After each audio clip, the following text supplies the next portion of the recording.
ஒரு நபரோட நிலைமை நல்லா தெரிஞ்சிருந்தும், அவங்களால உங்களுக்கு உதவ முடியாது அப்படின்றது புரிஞ்சிருந்தும் கூட, நம்ம தான் அவங்க கிட்ட பழகியிருக்கோமே, நம்ம அவங்க கிட்ட போய் உதவின்னு கேட்டா, எப்படியும் அவங்க வந்து அத அரேஞ்ச் பண்ணி குடுத்துருவாங்க அப்படின்னு நெனச்சு, ஒருத்தர வருத்தி அவங்க கிட்ட உதவி கேட்கறது அப்படின்றது வந்து ஒரு தவறான செயல். எனக்கு அவங்க கிட்ட நல்ல உரிமை இருக்கு அப்படின்னு நெனச்சு, என்னோட உரிமையில தான் நான் அவங்க கிட்ட கேட்கிறேன் அப்படின்னு நீங்க நெனைக்கலாம். ஆனா, அத அரேஞ்ச் பண்ணி குடுக்க முடியாம அவங்க எவ்வளோ ஒரு மன சங்கடத்துக்கு ஆளாவாங்க அப்படின்றத கொஞ்சம் யோசிச்சு பாருங்க.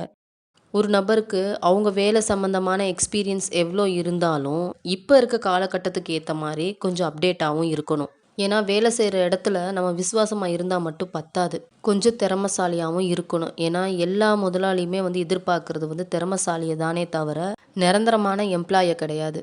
நம்மள விட டேலண்டானவங்க யாராவது வந்துட்டாங்க அப்படின்னும்போது, நம்மள தூக்கி போட்டுருவாங்க. நம்ம ஒரு விஷயத்த செய்ய ஆரம்பிக்கிறதுக்கு முன்னாடி எடுத்தோம், கவுத்தோம் அப்படின்னு சொல்லிட்டு ஆரம்பிச்சிடக்கூடாது. ஒரு தடவைக்கு 2 தடவ யோசிக்கணும். அதோட நல்லது, கெட்டது, லாபம், நஷ்டம் எல்லாத்தையும் யோசிச்சு பார்த்துட்டு தான் அந்த விஷயத்தையே செய்ய ஆரம்பிக்கணும். அப்படி இல்லாம அவங்க சொல்றாங்க, இவங்க சொல்றாங்க அப்படின்னு சொல்லி அடுத்தவங்களோட பேச்ச கேட்டு நம்ம பாட்டுக்கு ஆரம்பிச்சுட்டோம்னு வச்சுக்கோங்களேன்.